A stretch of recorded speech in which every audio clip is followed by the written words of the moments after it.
Meet one of our members, Nahida. Nahida lives in North London with her husband, 2 sons and daughter Saba. Saba is 11 years old and profoundly deaf in both ears. In 2012, Saba spent 4 days away from home on one of our residential events for deaf young people called Mission Adventure. Letting Saba go on this event was no easy decision for Nahida and her husband, as she had never spent a night away from home before. Nahida tells us how she felt when she first thought about sending Saba on the event. Oh gosh, I was really nervous because obviously she'd be away from home, she'd staying away nights, and we were very sort of worried about that.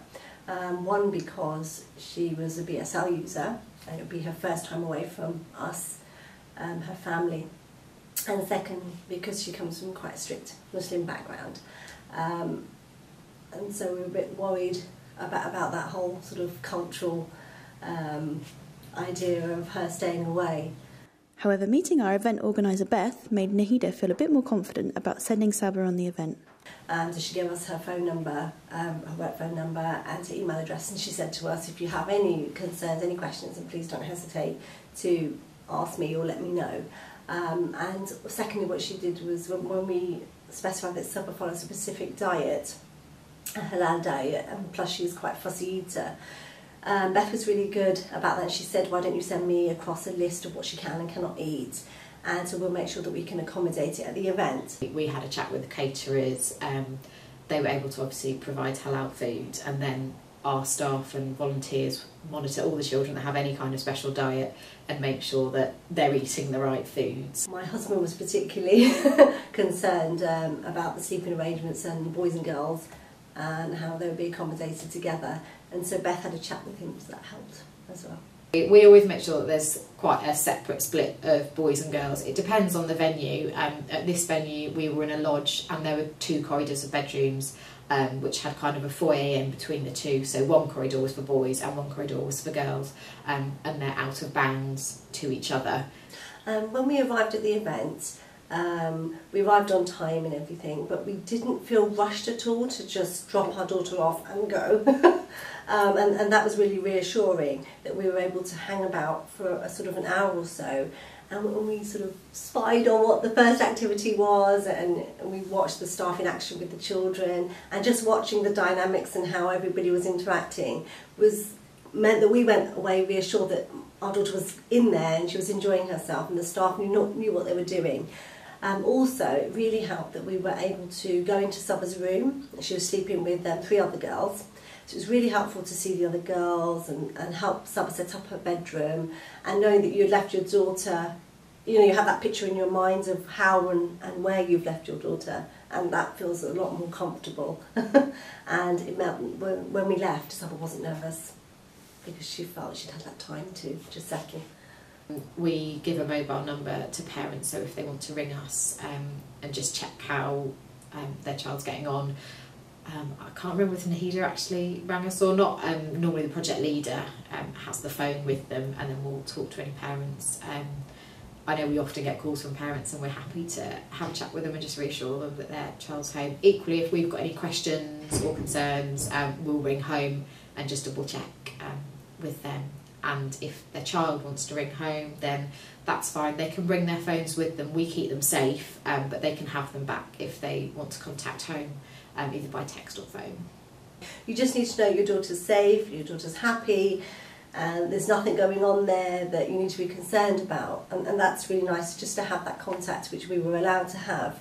So I think other children had their phones and they were texting. Also, parents sometimes are concerned that there might not be a suitable place for them to pray if they pray during the day.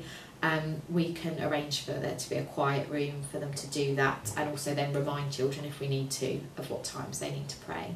They have all the safety checks in place and everything's so systematic, and they always seem to have the right proportion of staff to the children, so the ratio is comfortable. I feel happy with that, and because of my daughter's mode of communication, I'm happy because there's always a BSL users there, male and female, because we wouldn't feel comfortable if it was just a male who was able to sign. We would want a female who's able to sign as well. So always feel very comfortable and confident.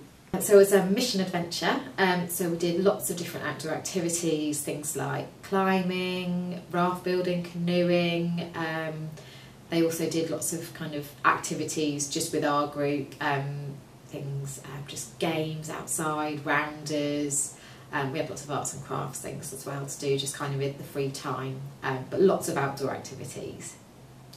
Oh gosh, I still remember that day when we picked her up from the event. She was so radiant and so happy, and you know, her face was literally shining, and we were so happy with what we could see that we sent a text straight away to the staff to say thank you so much for making our daughter's stay so pleasurable. And she said that she really enjoyed all the activities. She made lots of new friends, and she became particularly fond of a couple of the staff as well, and they were fond of her. So she came back feeling confident, and that she felt she achieved something. I think it really benefited her, in addition obviously to meeting other people, but to taking care of herself as well. It allowed her to be a bit more independent, and in doing so she became more confident that she was able to not rely on mummy and daddy. If she had to, she could fend for herself, and know what was good for her, what wasn't good for her. And because we weren't there, she developed her communication skills in being able to communicate with other adults and other children without us there. So I think it really helped her right across the board. And if parents are really, really worried, or children are really worried about being away from home overnight, we can arrange for them to come on a daily basis. So they just come to us first thing in the morning and then go home just before bedtime, if that's something that would work better for the family, if they don't want to send them away. But we try and encourage them to come away with us, so they get the full benefit of having one of our events.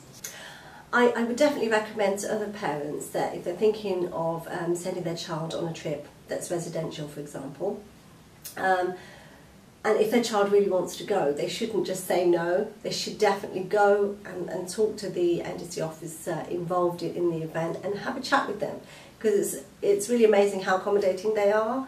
And so if you talk to them, you'll realise that there are other people who have the same anxieties, have the same concerns, and I think it's really important that you have a chat first and see how you feel after having that chat, and then you'll realise that yes, actually they can do this for you, and they can help you out. We're here to help basically, and we want as many children as possible to access our events, and we don't want there to be any barriers, so we will do our very best to answer any questions and remove any barriers that there might be to you coming on our events. So please just come and ask, and we'll hopefully be able to help.